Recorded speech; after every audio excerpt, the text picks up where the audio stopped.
స్వామి పుష్ప సినిమాలో శ్రీవల్లి సీఎం తో ఫోటో అడిగితే ఫోటో ఇవ్వలేదని సీఎం ని మార్చేసినాడు పుష్ప. మరి నా కోసం కోడి పందెంలో బలరాం ని ఓడించి వజ్రాల హారం తీసుకురాలేవా స్వామి?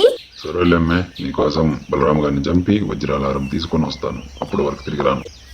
రామా భీమా షూర్గా ఇట్లాంటి అరే, ఆ మల్లిగాడు నా మీదకి పోటీకి వస్తున్నాడంట. అవునన్నా, వాడు వాని పెళ్ళం మాటిని నీ మీదకి వస్తున్నాడంట. నువ్వు ఉండను, నేనెళ్ళి చంపేస్తాను. వాడు వాని పెళ్ళం మాటిని నా మీదకి వస్తాడు. వాడు ఏమన్నా పుష్ప అనుకుంటున్నాడా? అరే మల్లిగా, నీ భార్య మాటిని నువ్వు నా మీదకి వచ్చావురా, నీ అంత చూస్తానురా.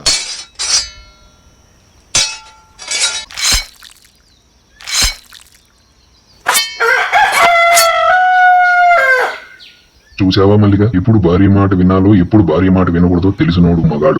మల్లిగా చెప్తే వినవగాని పుష్ప అంటివి, తగ్గేదిలే అంటివి, నా భార్య చెప్పిందంటివి. ఇప్పుడు ఏమైందిరా? సినిమాలు వేరు, మనం వేరురా, తెలుసుకోవాలని ఆయన.